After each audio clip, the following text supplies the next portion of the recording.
my life, he has his life, and we have our life together.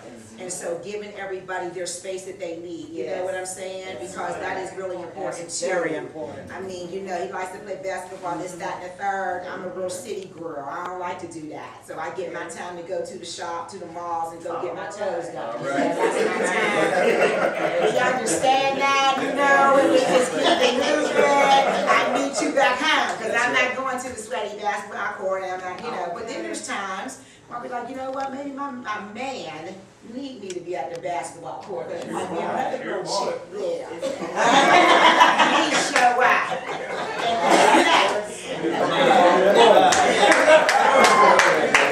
So you know what? Yeah, like I'm okay.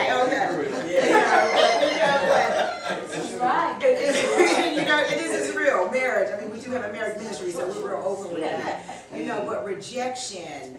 You know, a lot of times marriages don't make it because of past rejection. It can be if someone was married before or other relationships out of, you know, the confines of marriage. There is rejection, you know, rejection from your parents, rejection in high school, rejection from a lot of things that really can affect your marriage if you really do not have the Lord in your marriage. Because there's a lot of outside forces, you know, that wants to, you know, pull that away, you know. But they're definitely dealing with rejection. And one of my favorite sayings is, to thy own self be true. You have got to be true with yourself first before you can be true to anybody else. You have got to be true to yourself. Those that are looking to be married, be true to yourself. Do you first, because my thing is this. Every man, they say that every man wants a good woman. Well, can I flip that too? And every woman wants a good man. That's so true. And that no man just wants a boo on the side, but they want a total woman. Amen. Okay? They don't want just somebody that they can just relate to in, you know, in the intimacy.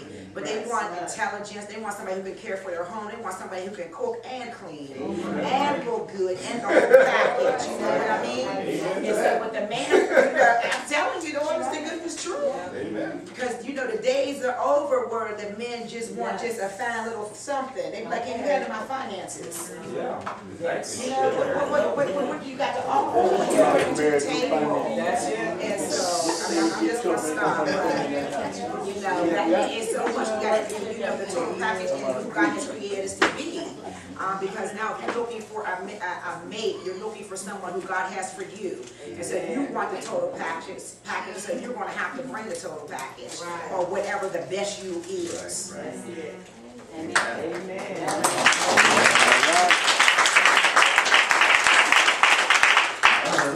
All right.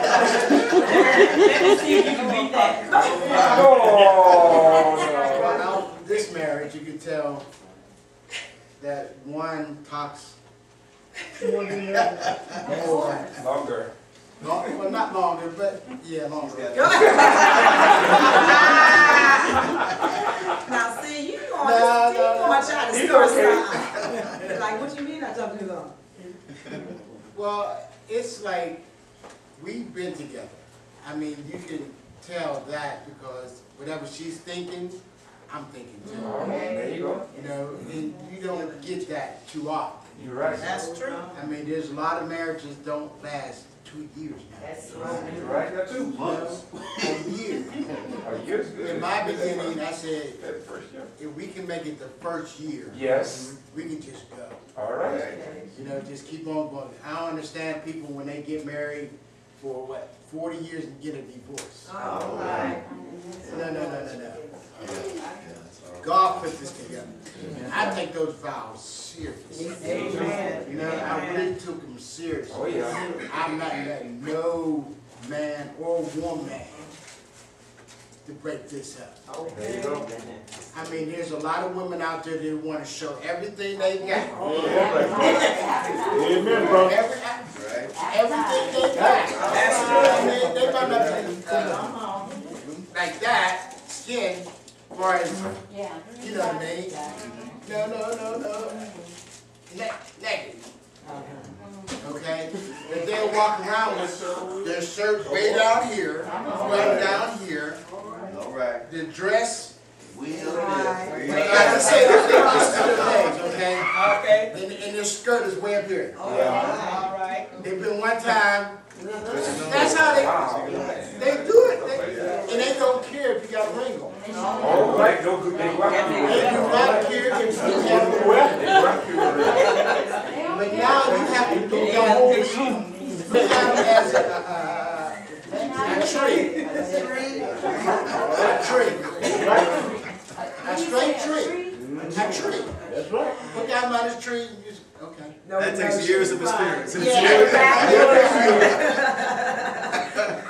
I single You don't want, people. and see, women, some women, I put it like that, some women will look at you like, oh, you look good. And we're not paying no mind to them. Okay. But on the other hand, the woman, like, what are you looking at? I'm like,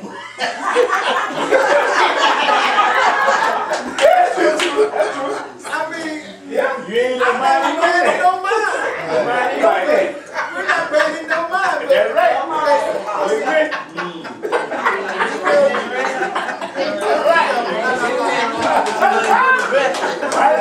You know when the dress is we was at, this is called a strip district. Where they have a lot of food, shopping, and all that there. And me and her were just holding hands, walking down. And this brother, this is when God and flesh stepped in. Believe me. Wow. He's back. Oh, yeah. He walked up to her. I'm looking at him. I'm thinking that, you know, he came up to her and said, "Hi, how you doing?" With her smiling face, smiling.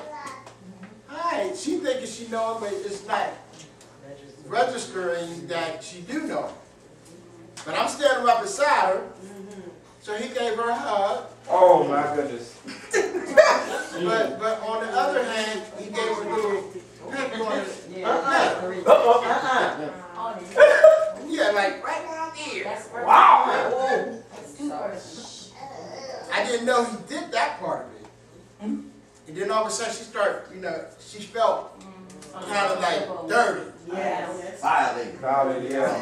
Whoa, that's sexual record. So she looked at me. Like, what Now, you gonna the flesh part is in there. Of course. I'm ready to, you know, do some stuff. That's right. That's right.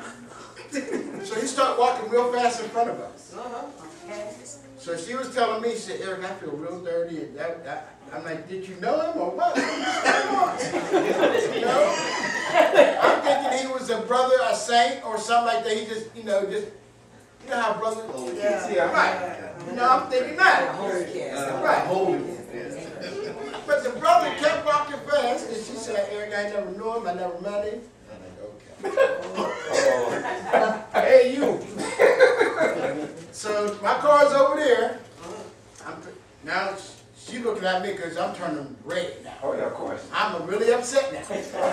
So let's put the, let's go over there. I see him. He was over there. I start walking towards him, and she praying now, because she knows that I'm ready to do something. Of course. So I'm walking up to the brother. I'm saying, "Excuse me. Okay. Why did you touch this woman? All these women out here, but you touched this one." All right. He looked at me. He looked at her. He just started, "I am so sorry." You thought it was somebody new? No, he knew he was. He really apologized. Yeah, you sincere. And then that's when the Holy Ghost stepped in me. Okay. He said, he apologized. You made a mistake. Let him go. Let him go. Yes, because a lot of times men are very weak about defending their wives. Right. That's why there is a lot of rejection. Yes, It's that's because women want that protection. There it is, right And the there. protection isn't there. That's right. They got to fend for themselves, and this is why we have so much of rejection and all. Then when it get down to the gritty, see, we bring everything out of here, y'all. When it get down to the gritty, that same night, you want to come and rub up on your wife and all, and she don't feel you. That's right. Because She don't feel you because you didn't protect her. They want you to protect them. Yeah. You are the protector. You are the provider. What happening with our male species that you are not doing your part? Just like y'all love to be loved and to be validated. That's right. Women's do too. Yes, we do. Oh, yes, we do. Yes. We love to be validated. We love to know that we got a man on our side. And when we can't handle it, that they can handle it for us. Because that's when you step in. When we can't handle it, you handle it for us. My. And I'm hustling let somebody else. Okay. But that was not his case. That was not his case. And that's why the Holy Spirit stepped in. That guy was finna do something. Satan was there. Always. Caused confusion. Always. And Satan knew what he was going to do. And Satan wanted him to do it. But he did. And God knew what he was going to do. But God did not want him to do it. But what I'm saying to you is, and to all of us, is that he did the appropriate thing. Exactly. If he wouldn't have never addressed it, Right. the man wouldn't have never validated her at all. That's right. He wouldn't have never said, I'm sorry that I bothered your wife. Right. Like I See, said, I've been in a circumstance like that. I was at a car dealer. In fact, I used to own Cadillacs, and we went to the Cadillac dealer. This man came out there, and he literally just walked all around me and everything else and said all kind of things. And my husband sat there submissive. And then later on, he started talking at me. And I mean, my husband did because he thought I was letting the man come on. No, you were supposed to step up and speak your mind. This is the time. Now, I sure the man because I know how far I'm going to let anybody come in my comfort zone. That's right. That's right. Now, we got a responsibility, but y'all got a responsibility. And so this is what we're about. Go ahead, yes. okay, I guarantee you, he's not the only one that feel that way. I know that. I ran into that situation in Jamaica, but the only problem was the situation there was the guy that hit my wife was really crazy in the head. That's a difference. He was crazy. No, but I didn't know it. I never been to Jamaica before. Myself, I am a martial artist. Oh, you I are? can take the man out with one touch. All right. Okay? Black belt, 4th degree. 4th degree. But that ain't got nothing to do with it. The thing is, I was going to hurt this guy. Only thing I want to do is just get close enough to him. All it took was one move, and that was going to be it. But they stopped me and told me the guy was crazy. Now that's the only thing that's saying. Holy I Spirit. didn't know. Holy The people Spirit. that were with me, See, the people that were with me told me that. I would just want to do a one-hitter quitter. Right. That's all I need to do. One-hitter quitter. That's it. Right. All it takes is one hit. Just like that kiss. And let me just say this too, we're talking about rejection. Right. I mean, you know, if my husband would have felt rejected by me, he wouldn't have felt the need to step up because of the relationship. And what the man of God was saying about, you know, a woman being a helpmeet, or if you know, if you can get his wallet, you got him. That's one thing. When I'm in services, I always get my husband's wallet. I do. I can go through his wallet, I can go through my purse or whatever. But if that rejection was not there, it was there, then I would reject love. And let me say this, and just to be fair, there was a time where I did reject love from him because of trauma that I've gone through in my life. We were married for, what, about 8 or so years before I can get it here that he really loved me. That was bad. Yeah, deep. And the reason why it clicked to me one day is because, you know, as a mom, as a young mom, you always look for your kids. You know, you do for your kids, you do for your kids, and you go without. Any mom does that. Exactly. You know, and I needed a winter coat. And I'm like, my kids is going to have before I have. And he took his pay, and he said, we're going to go get you a coat. And I'm like, no, I can't get a coat because we need to do this, we need to do that. He took me and got a coat. It was at that moment where I stood there and I cried. And I said, this man really loves me. I mean, it was just something like that that just clicked to me.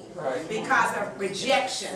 That's what I say. Because of rejection, I was not able to, you know, receive the love. Because I always questioned, even though I knew him all those years. And we're going back to rejection now. even though I knew him all the years, even though we had children together, we had built a life together, you know, because of my own stuff that I've gone through, caused me to reject love. It caused me to be in a place where I did not believe that he really loved me. And I'm just going to keep it 100. Now he my boo. Now he my friend. Now, you know, but in them beginning years, I could not receive that because of, you know, I always thought, well, you know, guess, okay, he wants, what is it really? Y'all know, what is it really? What do he really want? You know, yeah, you're saying this, but in my mind, because of rejection. And so when I say to our own self be true, you have got to be true to yourself, because rejection comes from abuse, physical abuse, mental abuse, social abuse, economic abuse, you know, sexual abuse. All of that has a part to play in rejection. When you were talking about high school, you know, I was rejected because back in the days, in the 80s, when I was in high school, I wanted to be a cheerleader. Well, a cheerleader, they didn't have room for, you know, a little somebody that had a little fluffiness. Yeah. That's right. You was right. They didn't have that, you know, for a little fluffy chick. You see what I'm saying? Not back then. Oh, yeah. So it was always the light skin, even though I'm brown skin, but it was always a light skin with the long hair that got to be the cheerleaders. You know, and so that was a point of rejection. And then you got to get over that rejection. You know, and so that, I look at it like this, and I know y'all gonna laugh, because the people who was